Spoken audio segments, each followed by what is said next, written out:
अंतिम सत्य। एक समय की बात है, एक छोटे से गांव में एक जानी संत रहते थे। उनके पास हर समस्या का समाधान था।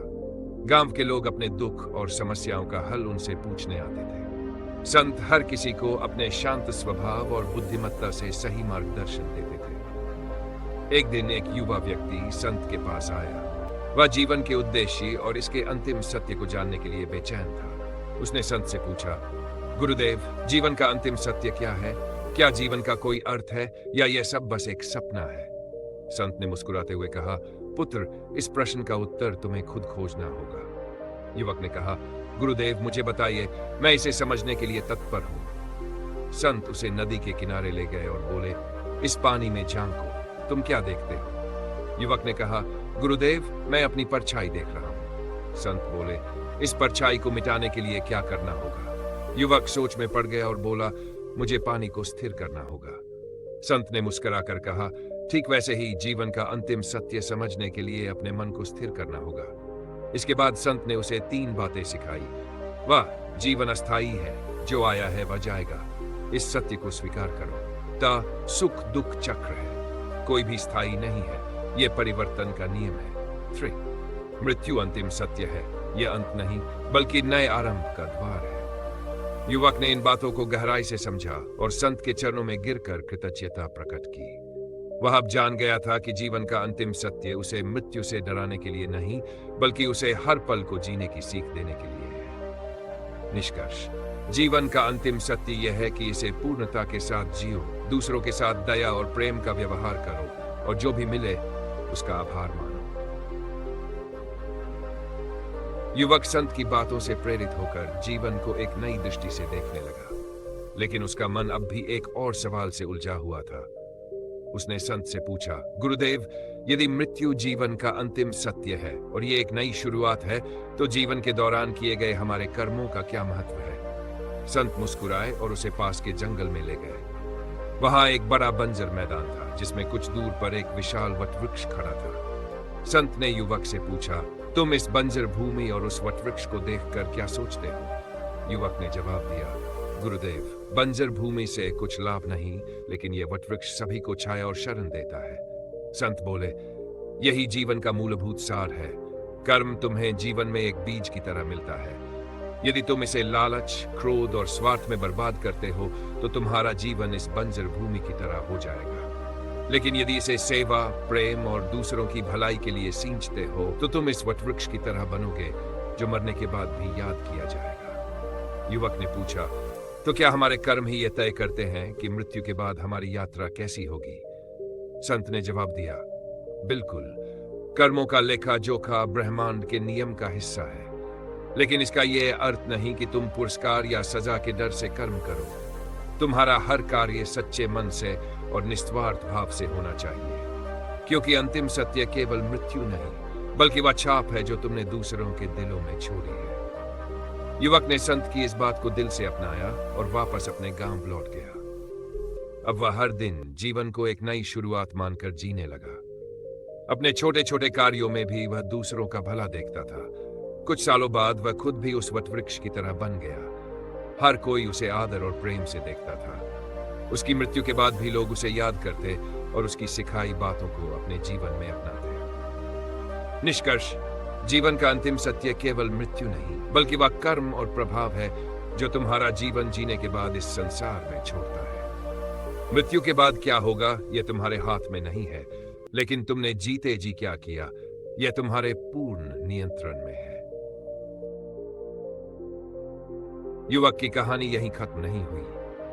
संत की दी हुई शिक्षा ने उसे न केवल अपने जीवन को बदला, बल्कि उसके आसपास के लोगों की भी जिंदगी बदलने की प्रेरणा दी। गांव में जब भी कोई कठिनाई या विपत्ति आती, लोग युवक के पास मदद के लिए आते। युवक उनकी समस्या सुनता, समझदारी से समाधान निकालता और संत की सीखों को जीवन में उतारने का मार्गदर्शन करता। धीरे धीरे वह पूरे गांव के लिए एक मार्गदर्शक बन गया। संसार कृति समझ। एक दिन एक व्यापारी गांव में आया और युवक से पूछा, तुम्हारा हर किसी से प्रेम और करुणा का व्यवहार देखकर मुझे एक प्रश्न पूछना है। अगर लोग तुम्हारे प्रति क्रोध करें, धोखा दें या तुम्हारी सहायता को अस्वीकार कर दें, तब भी तुम उन्हें प्रेम क्यों करते हो? युवक ने मुस्कुराकर जवाब दिया, मैंने अपने गुरु से सीखा है कि जैसे सूरज हर किसी पर समान रूप से अपनी रोशनी डालता है, चाहे कोई उसकी ओर देखे या उससे मुंह मोड़ ले, उसी तरह हमें भी संसार के प्रति प्रेम और करुणा का व्यवहार करना चाहिए। दूसरों के कर्म उनका सत्य है, पर मेरा प्रेम मेरा सत्य है। व्यापारी ये सुनकर बहुत प्रभावित हुआ और गांव में कई गरीबों की सहायता करने का निर्णय लिया। आध्यात्मिक अनुभव।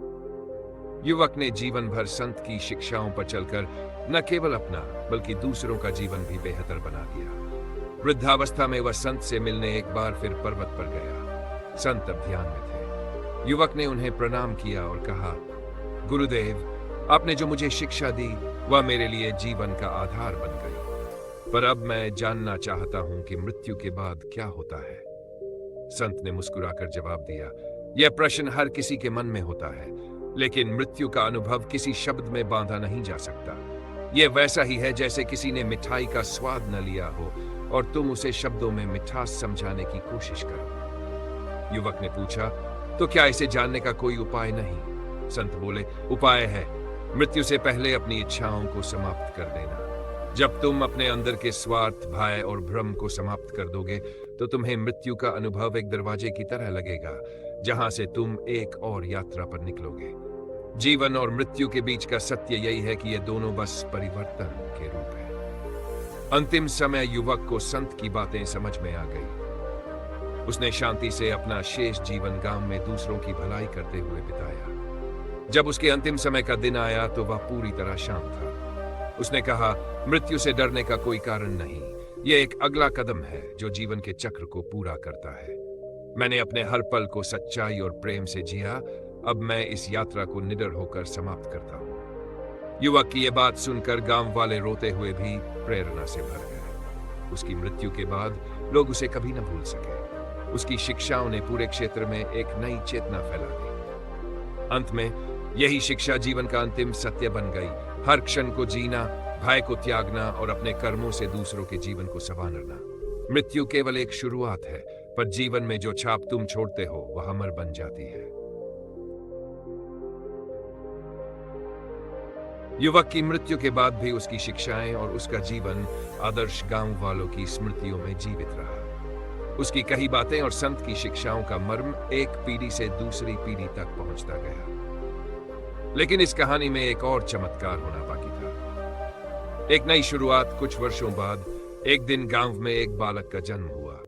उसकी आंखों में अजीब सा तेज और स्वभाव में असाधारण शांति थी।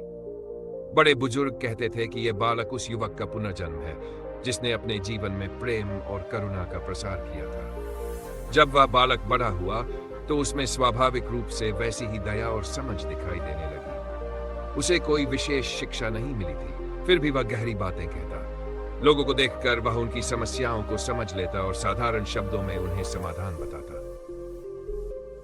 बालक और संत की भेंट। एक दिन वह बालक, जो अब किशोर हो चुका था, उसी संत से मिलने पर्वत पर गया। संत अब भी वहां तपस्यारत थे, यद्यपि उनकी आयु बहुत अधिक हो चुकी थी। जैसे ही वह बालक उनके सामने पहुंचा, संत ने अपनी आंखें खोली और तुरंत पहचान लिया। संत मुस्कुराते हुए बोले, तुम्हारा पुनर्जन्म हुआ है, ये मैं जानता था। जीवन का अंतिम सत्य यही है, जो भी प्रेम, ज्ञान और करुणा के मार्ग पर चलता है वह ब्रह्मांड का अभिन्न हिस्सा बन जाता है। मृत्यु के बाद भी उसका कार्य ब्रह्मांड में गूंजता रहता है और कभी कभी वह अपनी अधूरी यात्रा को पूरा करने के लिए फिर से लौटता है। बालक ने विनम्रता पूर्वक पूछा, गुरुदेव, मेरे पिछले जन्म का क्या कार्य अधूरा रह गया था? संत ने उत्तर दिया, तुमने ज्ञान और करुणा का संदेश फैलाया, लेकिन तुम्हारी शिक्षाएं अभी कुछ ही लोगों तक सीमित थी। अब समय आ गया है कि यह संदेश संसार भर में फैले। इस जन्म में तुम्हारा कार्य और बड़ा होगा। तुमने प्रेम और सेवा को जिया है, अब उसे आगे बढ़ाने का समय है। बालक संत से दीक्षा लेकर लौट आया और गांव के लोगों को फिर से उनके मूल सत्य का स्मरण कराने लगा। उसने सिखाया कि जीवन केवल स्वयं के लिए नहीं, बल्कि दूसरों के लिए भी है। धीरे धीरे उसका संदेश आसपास के गांवों में फैलने लगा। बालक के प्रयास से पूरे क्षेत्र में एक नई जागरूकता आई। लोग आपस में मदद करने लगे, क्रोध और हिंसा कम हो गई और गांवों में शांति फैलने लगी। उसका जीवन इस बात का प्रमाण बन गया कि सत्य और प्रेम के मार्ग पर चलने वाला व्यक्ति समय और मृत्यु से परे अमर हो जाता है। अंतिम संदेश। जब वह बालक बुजुर्ग हुआ तो उसने अपने शिष्यों को अंतिम संदेश दिया। जीवन का अंतिम सत्य प्रेम, सेवा और विनम्रता में है। मृत्यु को डर के रूप में नहीं देखो, यह केवल यात्रा का एक पड़ाव है।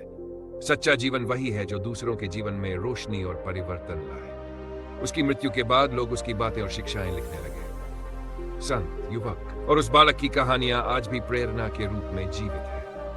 इस पूरी कहानी ने साबित कर दिया कि जीवन और मृत्यु केवल परिवर्तन के साधन है। यही जीवन का अंतिम सत्य है। प्रेम से जीना और अपने कर्मों से संसार को बेहतर बनाना। ऐसा व्यक्ति कभी नहीं मरता। जीवन का सत्य। एक बार एक नौजवान बहुत परेशान था। उसे लगता था कि उसका जीवन कठिनाइयों और दुखों से भरा हुआ है। वह हर दिन सोचता कि क्यों जीवन इतना कठिन है। वह अपने सवालों का जवाब ढूंढने के लिए एक प्रसिद्ध गुरु के पास गया। नौजवान ने गुरु से पूछा, गुरुदेव, ये जीवन इतना जटिल और कष्टदायक क्यों है? हम इसे सरल और सुखमय क्यों नहीं बना सकते? जीवन का असली सत्य क्या है? गुरु ने मुस्कुराते हुए नौजवान को पास बुलाया और कहा, कल सुबह सूरज उगने से पहले नदी के किनारे मिलो। वहां तुम्हें तुम्हारे प्रश्न का उत्तर मिलेगा। पहला सबक, सहनशीलता का सत्य। अगली सुबह नौजवान जल्दी उठा और नदी के किनारे पहुंचा। गुरु पहले से ही वहां बैठे हुए थे। उन्होंने नौजवान से कहा, इस पानी में उतरकर चलो। नौजवान ने जैसे ही पानी में कदम रखा, उसे ठंड का एहसास हुआ। उसने कहा, गुरुदेव, यह पानी बहुत ठंडा है, मैं इसमें अधिक देर तक नहीं रह सकता। गुरु ने उत्तर दिया, यही जीवन का पहला सत्य है, सहनशीलता। जीवन में कठिनाइयां आएंगी, लेकिन अगर तुम उनसे घबराओगे तो आगे नहीं बढ़ पाओगे। यदि इस ठंड को सहन नहीं कर सकते तो नदी पार नहीं कर सकते। दूसरा सबक, परिवर्तन का सत्य। थोड़ी देर बाद गुरु ने उसे नदी में बहती लकड़ियां दिखाई। उन्होंने पूछा, तुम इन लकड़ियों को क्या देखते हो? नौजवान ने कहा, ये पानी के साथ बह रही हैं, जहां धारा उन्हें लेकर जाती है। गुरु बोले, यही जीवन का दूसरा सत्य है, परिवर्तन। जैसे ये धारा हमेशा बहती रहती है, वैसे ही जीवन में परिस्थितियां हमेशा बदलती रहती हैं। जो इस सत्य को स्वीकार कर लेता है, वह जीवन की हर चुनौती को पार कर सकता है। तीसरा सबक, कर्म का सत्य। इसके बाद गुरु ने नौजवान को एक खेत में ले जाया। वहां एक किसान फसल काट रहा था। गुरु ने पूछा, तुम यहाँ क्या सीखते हो? नौजवान ने जवाब दिया, यह किसान अपनी मेहनत से अनाज उगाता है। उसने जितना श्रम किया है, उसे वैसा ही फल मिला। गुरु ने कहा, यही जीवन का तीसरा सत्य है, कर्म। जीवन का परिणाम तुम्हारे अपने कर्मों पर निर्भर करता है। जैसे बीज तुम्हारे विचार है और मेहनत तुम्हारे कर्म। यदि तुम सही कर्म करोगे तो परिणाम भी अच्छा होगा। अंतिम संदेश, आत्मा का सत्य। गुरु ने अंत में नौजवान को एक गहरी बात कही। जीवन का अंतिम सत्य यह है कि हम आत्मा हैं, शरीर नहीं। यह शरीर अस्थायी है, लेकिन आत्मा शाश्वत है। यदि तुम अपनी आत्मा की सुनोगे और सच्चाई के साथ चलोगे तो जीवन के सभी प्रश्न अपने आप हल हो जाएंगे। नौजवान ने इन बातों को समझ लिया और अपने जीवन में आत्मविश्वास और सकारात्मकता के साथ जीने लगा। अब वह जान चुका था कि जीवन कठिनाइयों से सीखने, परिस्थितियों को स्वीकार करने और सच्चे कर्म करने का नाम है। निष्कर्ष, जीवन का सत्य यह है कि यह एक यात्रा है जिसमें धैर्य, परिवर्तन और कर्म के जरिए खुद को और दूसरों को बेहतर बनाना ही हमारा उद्देश्य है। सुख दुख क्षणिक है, लेकिन हमारा सच्चा कर्म और आत्मा अमर है। नौजवान ने गुरु की बातों को न केवल समझा, बल्कि अपने जीवन का मार्गदर्शन भी इन्हीं सत्यों से करने का निर्णय लिया। लेकिन असली चुनौती तब आई जब उसे जीवन में वास्तविक कठिन परिस्थितियों का सामना करना पड़ा। कठिनाई में धैर्य का सबक। कुछ समय बाद नौजवान ने व्यापार शुरू किया, लेकिन लगातार नुकसान हुआ। उसके परिवार और मित्रों ने उसे हतोत्साहित किया और कहा, यह काम तुम्हारे बस का नहीं है, इसे छोड़ दो। लेकिन गुरु की बातें उसे याद थी। उसने सोचा, जीवन की ठंडक यानी कठिनाई सहन करने के बाद ही मैं सफलता का स्वाद चख सकूंगा। मुझे धैर्य रखना होगा। उसने लगातार प्रयास किए। धीरे धीरे उसने अपनी गलतियों से सीखा और व्यापार में तरक्की हासिल की। गुरु से मिलने के बाद उसने कहा, गुरुदेव, आपने सहनशीलता का पाठ सिखाया था। वही पाठ मेरी ताकत बना और आज मैं सफल हूं। गुरु मुस्कुराए और बोले, यही तो जीवन है। अगर तुम रुक जाओ तो हार निश्चित है, लेकिन हर कठिनाई का सामना करते रहो तो सफलता तय है। स्वीकार्यता में शांति का सबक। एक दिन नौजवान के परिवार में अचानक विवाद हुआ। वह परेशान होकर फिर गुरु के पास गया और कहा, गुरुदेव, मैं सब कुछ सही कर रहा हूं, फिर भी लोग मुझे समझते नहीं। मुझे दुख होता है, क्या मैं गलत हूं? गुरु ने एक कहानी सुनाई। एक साधु हर रोज नदी के किनारे ध्यान किया करता था।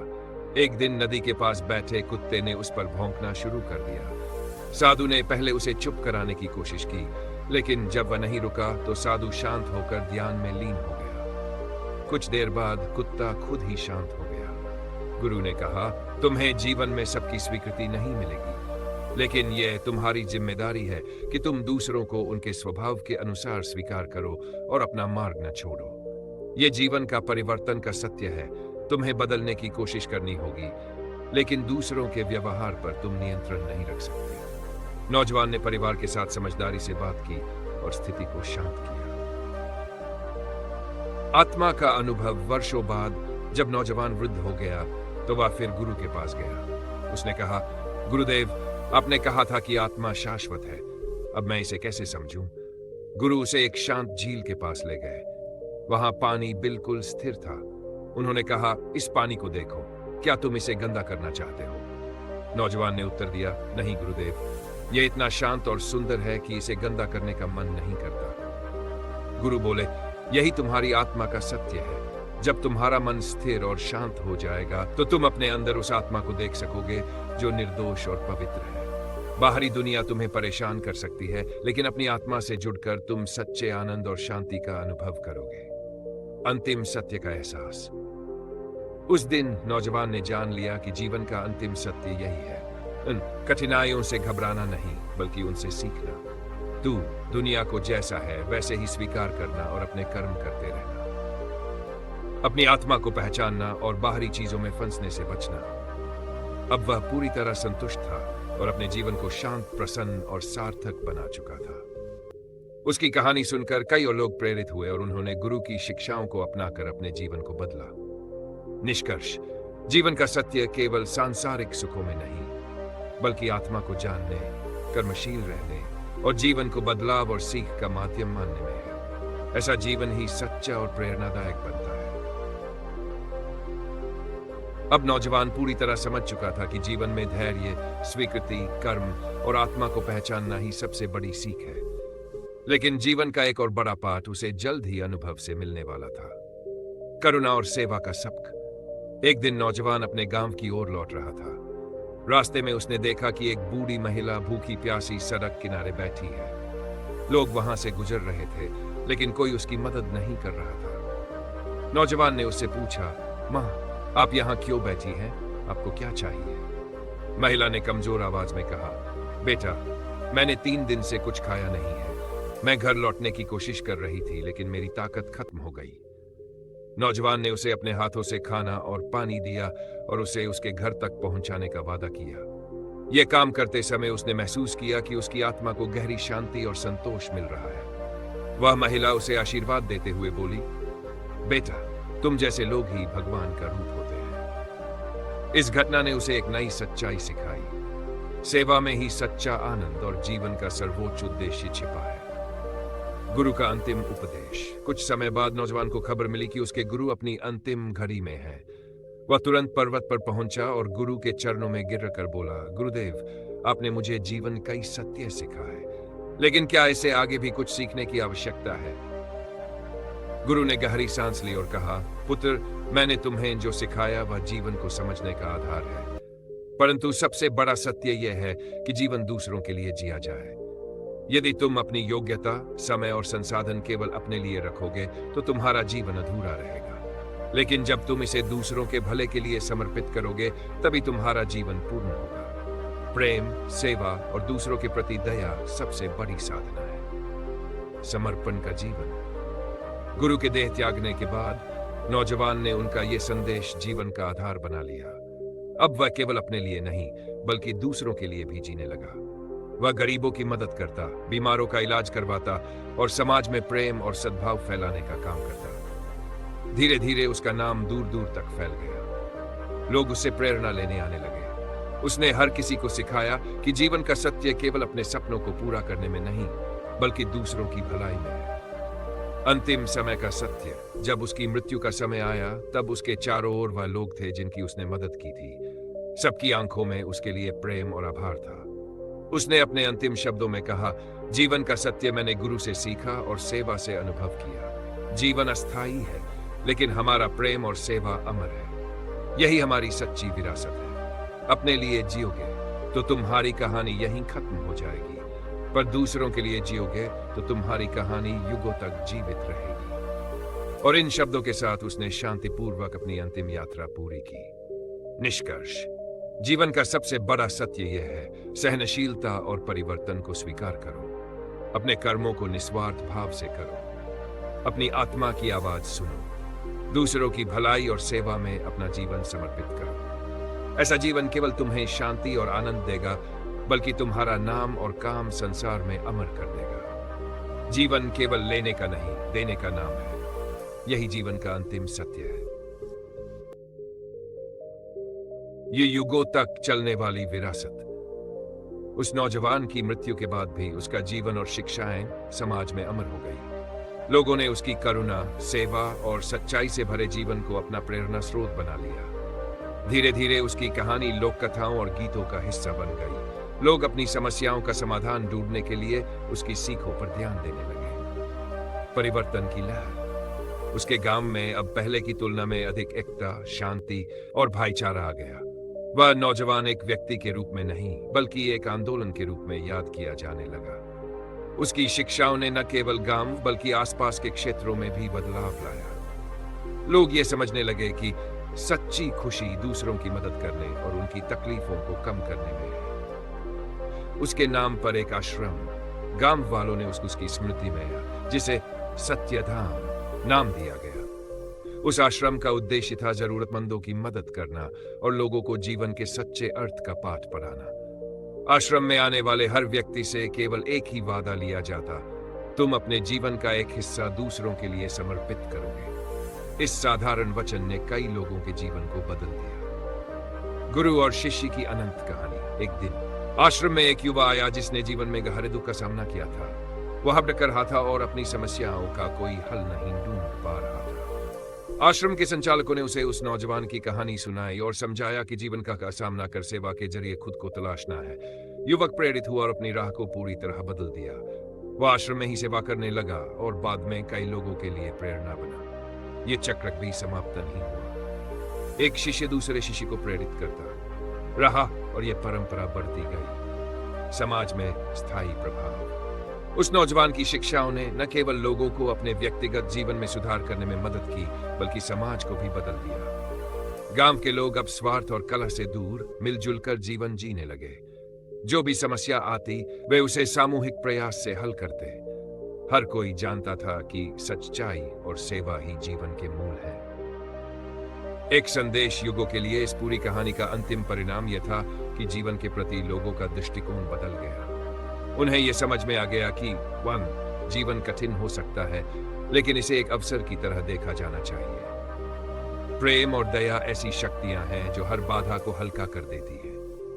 हम जो दे सकते हैं वही सबसे मूल्यवान विरासत है। उस नौजवान की यात्रा भले ही समाप्त हो गई थी, लेकिन उसका संदेश सदियों तक लोगों को प्रेरित करता रहा। आज भी जब कोई व्यक्ति किसी की मदद करता है या अपने जीवन को दूसरों की सेवा के लिए समर्पित करता है, तो वह उसी शिक्षा को आगे बढ़ा रहा होता है। निष्कर्ष, जीवन का अंतिम सत्य केवल यही नहीं है कि हम इसे समझें, बल्कि यह भी है कि हम इसे दूसरों के लिए जीते हुए प्यार और सेवा से भरपूर बनाएं। सत्य कभी व्यक्तिगत नहीं होता, यह दुनिया के हर जीव के साथ जुड़ा होता है। हमारी कहानी कभी खत्म नहीं होती, यह हर उस व्यक्ति में जारी रहती है जिसे हमने छुआ हो। यही अमरता का असली अर्थ है। जीवन का अंतिम सत्य, मृत्यु या कुछ और। एक बार एक साधु घने जंगल में ध्यान किया करता था। वह वृद्ध हो चला था और उसे मृत्यु का डर सताने लगा। उसकी हर दिन यही चिंता रहती कि मृत्यु के बाद उसका क्या होगा। एक दिन उसने ठान लिया कि वह इस प्रश्न का उत्तर ढूंढेगा, क्या मृत्यु ही जीवन का अंतिम सत्य है? साधु ने पास के गांव के सबसे बुद्धिमान गुरु से मिलने का निश्चय किया। गुरु की परीक्षा। साधु गुरु के पास गया और पूछा, गुरुदेव, क्या मृत्यु ही जीवन का अंतिम सत्य है? यदि हां, तो हम ये जीवन क्यों जीते हैं? गुरु ने साधु को ध्यान से देखा और कहा, इसका उत्तर पाने के लिए तुम्हें एक कार्य करना होगा। पास के गांव में जाओ और उन 3 लोगों से मिलो जिन्होंने हाल ही में अपने प्रियजनों को खोया है। उनसे पूछो कि उन्होंने मृत्यु को कैसे समझा। साधु ने गुरु की बात मानकर यात्रा शुरू की। पहली मुलाकात, किसान और मृत्यु। पहले साधु एक किसान से मिला जिसने हाल ही में अपनी पत्नी को खोया था। किसान बेहद दुखी था। साधु ने उससे पूछा, तुम्हारे जीवन का क्या हाल है? क्या तुम्हें लगता है कि तुम्हारी पत्नी की मृत्यु से सब खत्म हो गया? किसान ने आंसुओं के बीच कहा, गुरुदेव, मेरी पत्नी ने मेरी जिंदगी में हर कठिनाई को अपने साथ सहा। जब वह गई तो मैं टूट गया, लेकिन जब मैंने उसकी बातें और शिक्षाएं याद की तो मुझे समझ आया कि वह केवल अपने शरीर से विदा हुई है। उसकी यादें और उसने जो प्रेम दिया है वह आज भी मेरे साथ है। मृत्यु ने उसे मुझसे पूरी तरह नहीं छीना। दूसरी मुलाकात, व्यापारी और मृत्यु। साधु आगे बढ़ा और एक व्यापारी से मिला जिसने अपने बेटे को खो दिया था। व्यापारी अपने काम में डूबा था और बाहर से शांत दिख रहा था। साधु ने उससे पूछा, तुम्हारा बेटा अब नहीं है, तो क्या तुमने जीवन का उद्देश्य खो दिया? व्यापारी ने उत्तर दिया, पहले मैं यही सोचता था कि मेरे बेटे की मृत्यु के बाद मेरा जीवन व्यर्थ हो गया, लेकिन फिर मुझे समझ आया कि मेरी जिम्मेदारी उन लोगों के प्रति है जो अभी जीवित है। मेरे बेटे ने मुझे सिखाया कि जब तक हम यहाँ हैं, हमें अपने कर्मों से दुनिया को बेहतर बनाना चाहिए। उसकी मृत्यु ने मुझे जीवन की सच्ची कीमत सिखाई। तीसरी मुलाकात, वृद्धा और मृत्यु। अंत में साधु एक वृद्धा से मिला जिसने हाल ही में अपने पति को खो दिया था। वृद्धा बिल्कुल शांत थी और अपने घर के आंगन में तुलसी के पौधे को पानी दे रही थी। साधु ने पूछा, आपके पति का निधन हो गया, क्या आपको नहीं लगता कि मृत्यु जीवन का अंत है? वृद्धा मुस्कुराई और बोली, गुरुदेव, मेरे पति की आत्मा अब भी इस ब्रह्मांड का हिस्सा है। वह मेरे जीवन के हर सुख दुख में मेरे साथ थे और अब भी है। मृत्यु केवल शरीर का अंत है, आत्मा का नहीं। मैं उनके स्नेह और उनकी स्मृतियों के सहारे आज भी जी रही हूं। यह मेरे जीवन का सच है। साधु तीनों की कहानियां सुनकर गुरु के पास लौटा और बोला, गुरुदेव, इन सभी ने मुझे यह समझाया कि मृत्यु केवल शरीर का अंत है, आत्मा और कर्म मृत्यु से परे है। तो क्या यह सत्य है कि मृत्यु जीवन का अंतिम पड़ाव नहीं है? गुरु मुस्कुराए और बोले, तुमने ठीक समझा। मृत्यु जीवन का एक हिस्सा है, लेकिन यह अंतिम सत्य नहीं है। जीवन का अंतिम सत्य वह छाप है जो तुम अपने कर्मों और प्रेम से दूसरों पर छोड़ते हो। मृत्यु केवल एक रूपांतरण है, यह नई शुरुआत का संकेत। साधु की सीख। उस दिन के बाद साधु ने मृत्यु का डर छोड़ दिया। वह समझ गया कि मृत्यु हमें जीवन का महत्व सिखाने के लिए आती है। जीवन का अंतिम सत्य हमारे कर्म, प्रेम और दूसरों को दी गई भलाई में छिपा है। मृत्यु अंतिम सत्य नहीं है, यह जीवन के चक्र का एक हिस्सा है जो हमें प्रेरित करता है कि हम अपने समय का सही उपयोग करें और ऐसी विरासत छोड़ें जो हमें अमर बना दे। जीवन का अंतिम सत्य आत्मा, कर्म और प्रेम है। साधु ने मृत्यु का सत्य समझने के बाद अपने शेष जीवन को पूरी तरह से परिवर्तित कर दिया।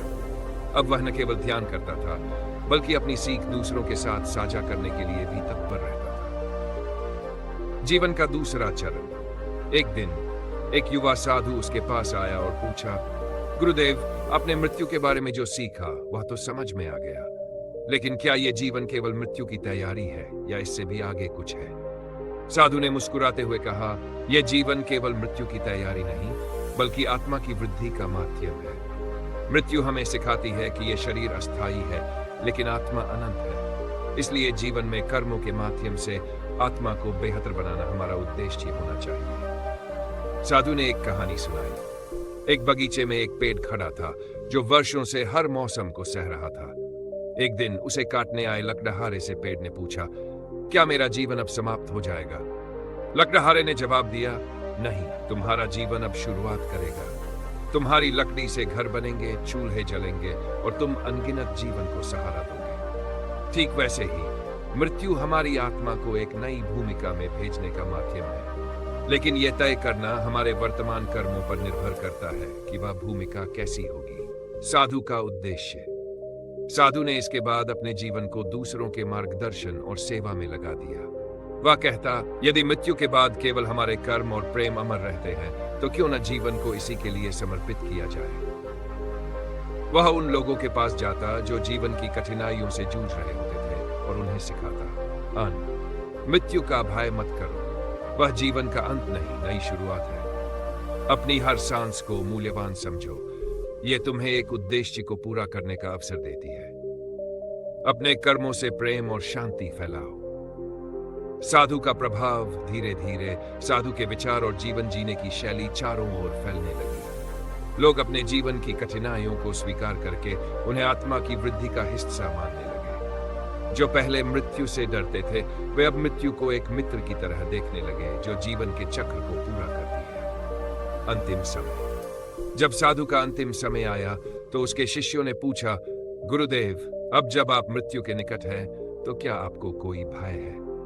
साधु ने शांति से कहा, भय क्यों होगा? मैंने मृत्यु को मित्र के रूप में स्वीकार किया है। मेरा शरीर नष्ट होगा लेकिन मेरी आत्मा और मेरे कर्म इस दुनिया में जीवित रहेंगे। और यह कहते हुए उसने अपनी आंखें बंद कर ली, मानो वह न केवल मृत्यु को समझ चुका था बल्कि उसका स्वागत भी कर रहा था। मृत्यु और जीवन के चक्र का समापन। साधु की कहानी ने सिखाया कि मृत्यु जीवन का अंत नहीं है बल्कि उसके परे एक अनंत यात्रा की शुरुआत है। इसे समझने वाले न केवल अपने जीवन में भय मुक्त हो जाते हैं बल्कि हर पल को पूर्णता के साथ जीते हैं। जीवन का सत्य यह नहीं है कि हम कब तक जीवित रहते हैं बल्कि यह है कि हम अपनी हर सांस से क्या बनाते हैं। मृत्यु हमें याद दिलाने आती है कि समय सीमित है लेकिन उसके भीतर प्रेम, कर्म और आत्मा की अनंतता का अनुभव छिपा है। साधु के बाद उस गांव में जीवन एक नए दृष्टिकोण से जीने की शुरुआत हुई थी। लोग अब मृत्यु से डरने की बजाय इसे एक प्राकृतिक प्रक्रिया के रूप में समझने लगे थे। साधु का जीवन और उसकी शिक्षाएं एक तरह से समाज की धारा में बदलाव लेकर आई। गांव में नया परिवर्तन। कुछ समय बाद साधु की शिक्षाओं से प्रभावित होकर गांव के लोग नियमित रूप से एकत्र होने लगे। वे एक दूसरे को मृत्यु, जीवन और आत्मा के बारे में चर्चा करते। धीरे धीरे उन्होंने समझा कि मृत्यु केवल एक परिवर्तन है और इसका वास्तविक उद्देश्य जीवन की समझ और आत्मा की शुद्धि है। साधु की याद में समारोह। गांव में एक विशेष दिन मनाने की शुरुआत हुई जिसे जीवन की महिमा दिवस के रूप में मनाया जाता था। इस दिन लोग हर तरह के मानसिक और शारीरिक दुख से पार पाने के उपायों पर चर्चा करते थे और जीवन के अंतिम सत्य पर विचार करते थे। यह दिन मृत्यु से डरने के बजाय जीवन का उत्सव मानने का प्रतीक बन गया। इस दिन को मनाने के साथ साथ लोग अच्छे कार्यों के लिए एक दूसरे को प्रेरित करते थे और अपनी यादों को साझा करते थे ताकि मृतक आत्माओं को भी श्रद्धांजलि दी जा सके। लोग इस दिन के दौरान ये सीखते थे कि मृतक तो इस दुनिया से चले जाते हैं लेकिन उनके कर्म और उनकी शिक्षा हमेशा हमारे बीच रहती है। नया दृष्टिकोण और आत्म प्राप्ति। गांव के बुजुर्गों में एक नया उत्साह था। वे अब मृत्यु की ओर नकारात्मक नजरिए से नहीं बल्कि आत्मनिर्भरता और संतुलन की ओर बढ़ने की सोच रखते थे। युवाओं के साथ साथ पुरानी पीढ़ी भी नए कर्मों और विचारों में सक्रिय रूप से भाग लेने लगी थी। गांव के कुछ लोग जो पहले अपने शारीरिक या मानसिक दुखों से जूझ रहे थे वे अब इससे उबरने के लिए साधना, ध्यान और सेवा की ओर अग्रसर हो गए थे। उन्होंने समझ लिया था कि मृत्यु ही जीवन का अंत नहीं है बल्कि यह उस यात्रा का हिस्सा है जो हर जीवात्मा को पार करनी होती है। जीवन और मृत्यु का सतत संबंध। इस सब के बीच गांव में एक और अहम बदलाव हुआ, जीवन और मृत्यु के बीच संबंध को समझने का विचार। लोग अब केवल मृत्यु से डरने के बजाय उसे एक साधारण परिवर्तन के रूप में स्वीकारने लगे थे। हर इंसान के जीवन में आने वाली मृत्यु को अब एक स्वाभाविक हिस्सा माना जाने लगा था, न कि किसी आकस्मिक घटना। समाज का यह समझना था कि जीवन के हर क्षण का उद्देश्य यही है कि हम अपनी आत्मा को और अधिक श्रेष्ठ बनाएं। साधु का सिखाया हुआ यह संदेश पूरी तरह गांव में फैल गया। यही कारण था कि जब भी किसी व्यक्ति की मृत्यु होती, लोग शोक करने के बजाय उस व्यक्ति के योगदान को और कर्मों को याद करके यह सुनिश्चित करते थे कि वे अपनी सीख और स्नेह के साथ अपनी जिंदगी जिए। नौजवानों का नया जीवन। साधु की टीचिंग्स ने खास तौर से नौजवानों को प्रभावित किया था। वे अब अपने जीवन को ऊंचे उद्देश्य के साथ जीने लगे थे। पुराने समझ के मुताबिक उन्होंने सोचा था कि दुनिया केवल भौतिक चीजों को जमा करने के लिए है, लेकिन अब उन्होंने इसे जीवन की परम सत्ता, आत्मसिद्धि और सेवा के रूप में देखा। इसने धीरे धीरे उन ग्रामीणों की कार्यशैली को बदल दिया। पहले लोग केवल अपने लिए काम करते थे, लेकिन अब वे अपने कार्यों से समाज में सकारात्मक बदलाव लाने के लिए प्रतिबद्ध थे। गांव में सहायता केंद्र और शिक्षा प्रकल्प चलाए गए, जो खासकर वृद्धों और अनाथों की मदद के लिए थे। धीरे धीरे वह गांव ऐसा बन गया जहां लोग मृत्यु का भय नहीं महसूस करते थे। वहां एक व्यापक जागरूकता और समाज सेवा का माहौल था। लोग समझ चुके थे कि जीवन का असली सत्य यही है कि हम कितने लोगों के जीवन को बेहतर बनाने के लिए अपने कर्मों और विचारों का उपयोग करते हैं। मृत्यु में कोई अंतिमता नहीं है, ये बस एक परिवर्तन है, एक अंत जो एक नए अवसर की शुरुआत करता है। साधु की सिखाई हुई ये सत्य, कर्म और प्रेम जीवन को सही दिशा में जीने का मार्ग बन गई। अब लोग मृत्यु से नहीं, अपने अच्छे कार्यों से डरते थे, क्योंकि उन्हें पता था कि ये वही चीज है जो उन्हें अमर बनाती है, उनकी कर्मों की छाप और समाज में छोड़ी गई अच्छाई। निष्कर्ष, जीवन और मृत्यु दोनों के बीच का संबंध कभी भी खत्म नहीं होता। जीवन केवल एक यात्रा है जिसे हम दिन प्रतिदिन अपने कर्मों, प्रेम और समझदारी के साथ जीते हैं। जैसे ही हम मृत्यु को एक साथी के रूप में स्वीकार कर लेते हैं, हमारी यात्रा का सार ही बदल जाता है। यही असली समझ है। मृत्यु एक अध्याय का अंत है, लेकिन जीवन का उद्देश्य हमारे कार्यों और प्रेम में हमेशा जीवित रहता है।